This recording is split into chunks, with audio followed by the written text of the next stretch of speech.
อะระหังสัมมาสัมพุทโธภะคะวาพุทธังภะคะวันตังอภิวาเทมิสวากขาโตภะคะวะตาธัมโมธัมมังนัมมัสสามิสุปฏิปันโนภะคะวะโต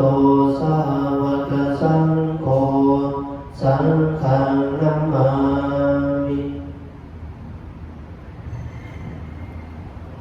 หัน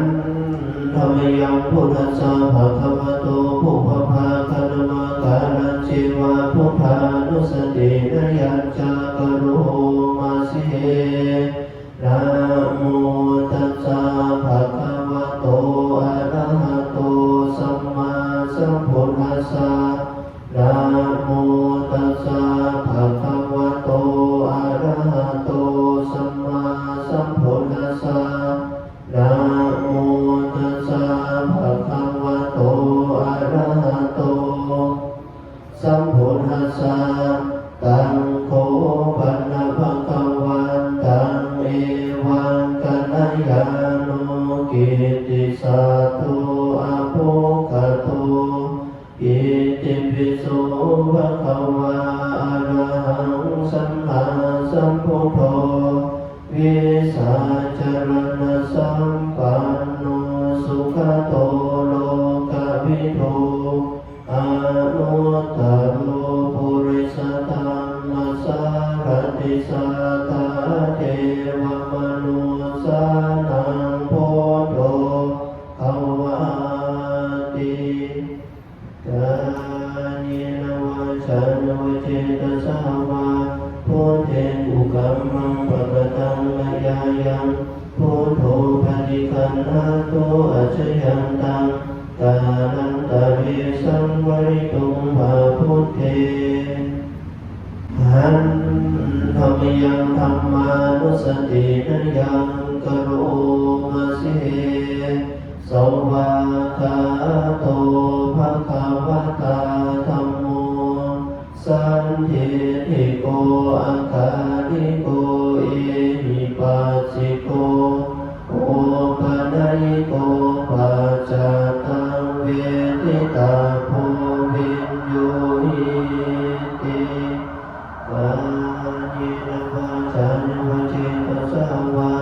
ธัมมิกุกัมมังปะกตังมยายังธัมโมปฏิคันหาโตอัจฉยันตังกาลันตะเวสังวริตุงวาธัมเมหันธรรมยังสังขานุสตินะยังกโรมาสิสุปฏิปันโนภะคะวะโตสาวกสังโฆโอสุปฏิปันโนภะคะวะโตสาวกสังโฆยายะปฏิปันโนภะคะวะโตสาวกสังโฆสามีจิปฏิปันโนภะคะวะโตสาวกสังโฆญาติทังจัตตาริปุริสยุคานิอาตปุริสภูคาลาเอสะภะคะวะโตสาวกสังโฆอาหุนายโยปาหุนายโยทักขินายโยอัญชลีกรณิโยอนุตตรังปุญญเขตังโลกัสสติกายนวาจานวเจตสาวาสังเกกุกัมมังปะกตังมยายังสังโฆปฏิคันหาโตอัจฉยันตังกาลันตะเวสังวริตุงวาสังเข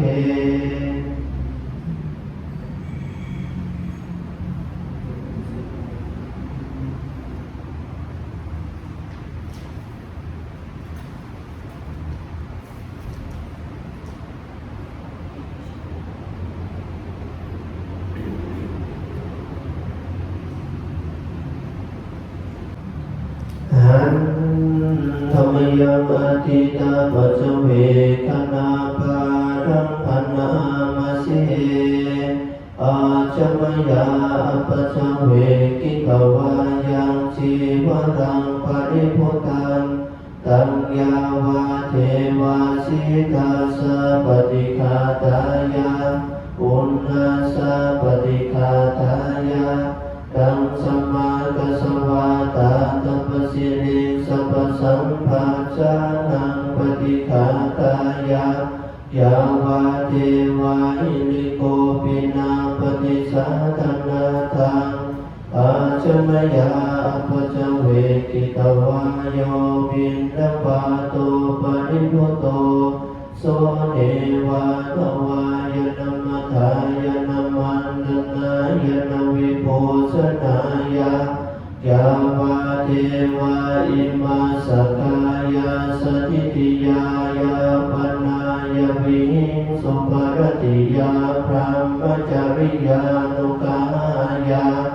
อิติปุรานันจเวทนังปฏิหังคามินวัจจเวทนังนาอุปาเทสามิยาตราจะเมภวิสัจยานวัสตาจะภาสวิหารโรจาติอาจมยาปัจเวกิตวายังเสนาสนังปริพุตังตัญญาวาเทวาสิตาสะปฏิฆาตายาปุณณาสะปฏิฆาตายาตังสัมมากัสสวะตาตัปสิเรสัพพสัมภาจานังปฏิฆาตายายาวาเทวาอุตุปริสยาวิโนทนังปฏิสันทานารามาทังอาจมยาปัจเวกิกวาโยกิลานะปัจจยเพสะสัพพะเรกาโรปริพุโตโสยาวาเท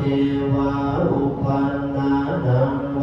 ยาภาติกานังเวทนานังปฏิฆาตายาอาภยาภาสะปรมตายาติ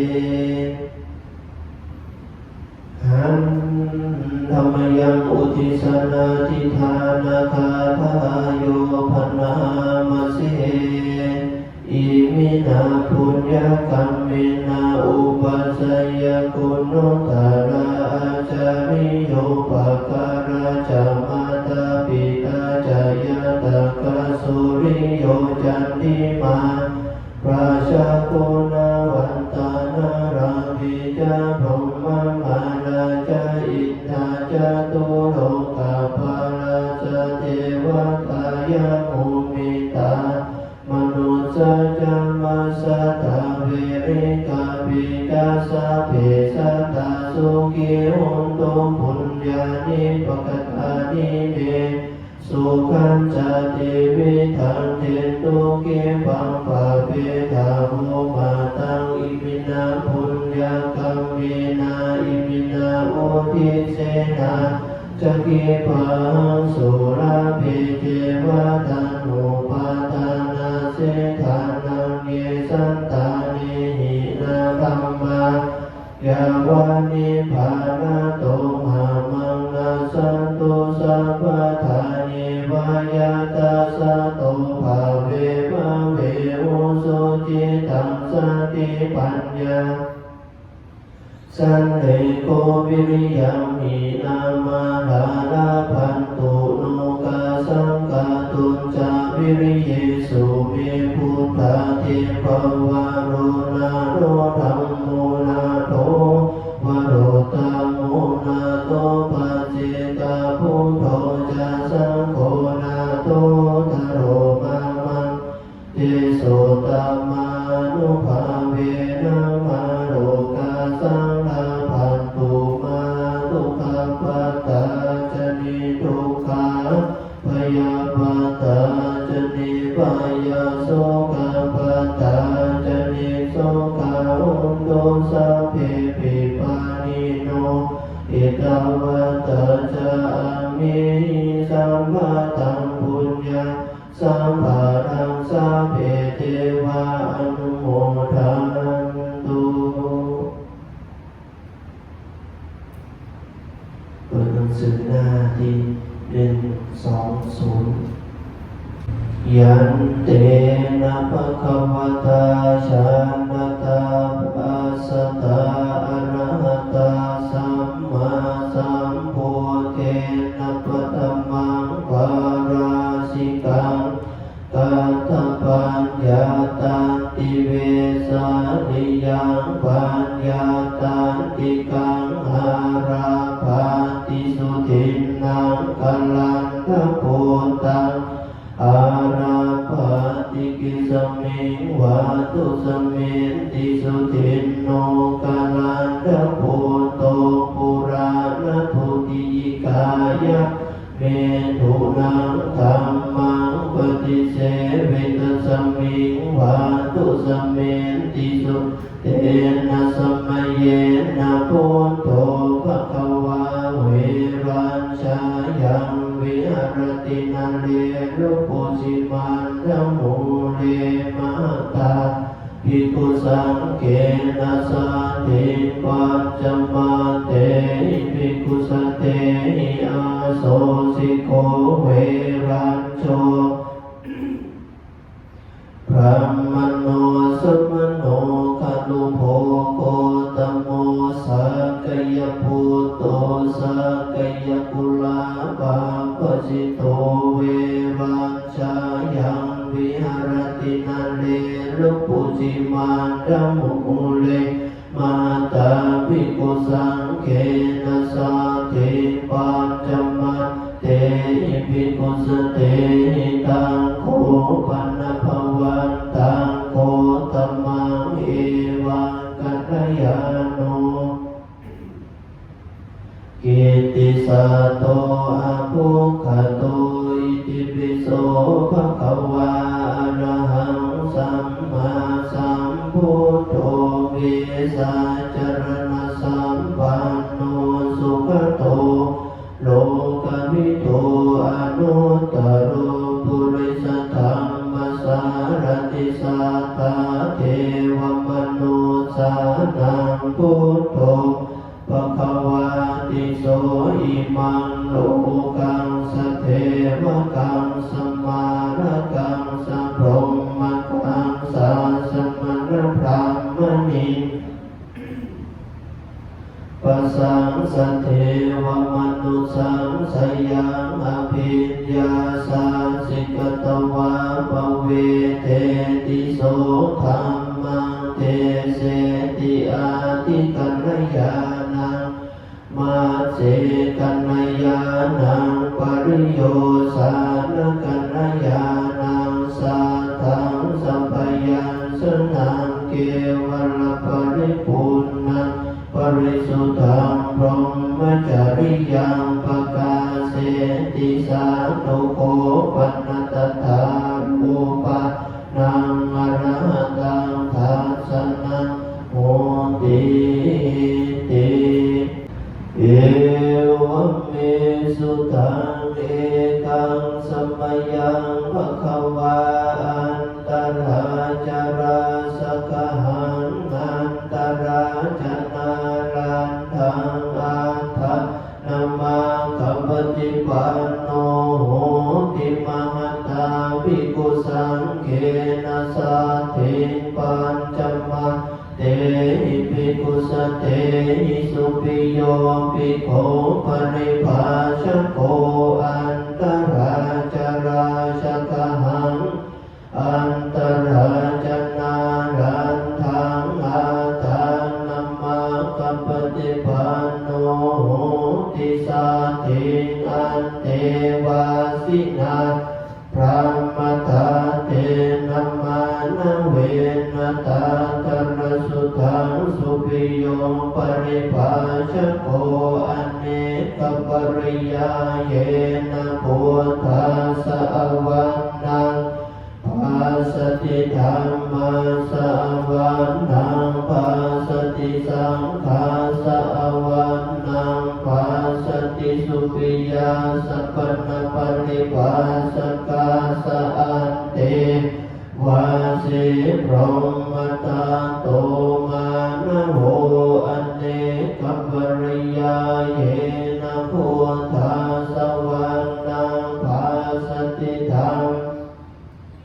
ธัมมาสวรรณังภาสติสังฆาสวรรณังภาสติอิติหเตอุโภหาจริยันเตวาสีอัญญมัญ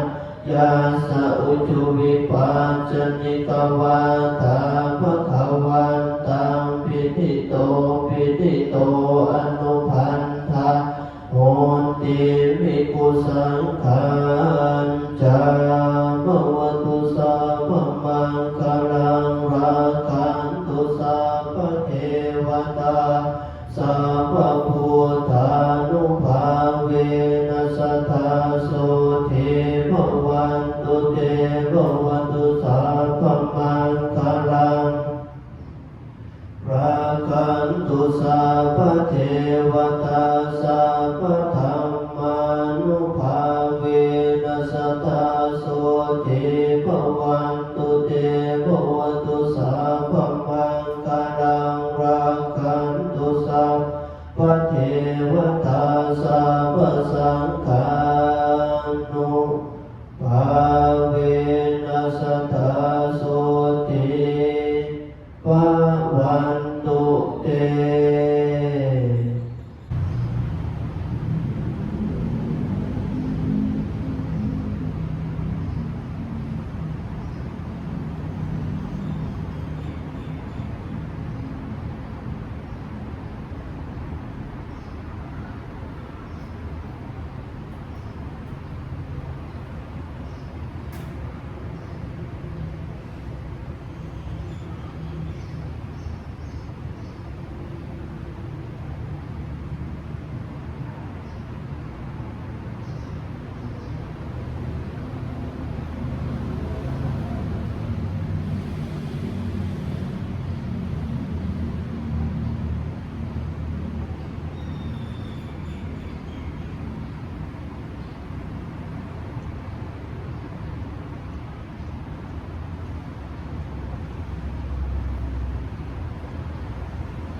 สัพเพสัตตาขอสัพพสัตว์ทั้งหลายที่เป็นเพื่อนทุกข์เกิดแก่เจ็บตายด้วยกันทั้งหมดทั้งสิ้นสุขีอัตตานังปริหารันตุขอให้ท่านทั้งหลายจงมีความสุขเถิดสัพพสัตว์เหล่าใด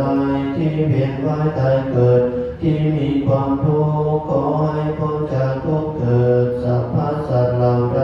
ที่มีความสุขแล้วขอให้ได้รับความสุขยิ่งขึ้นไปอิทังโนยาตินาโหตุสุขิตาโหตุยาตโยสาธุสาธุสาธุอนุโมทามิ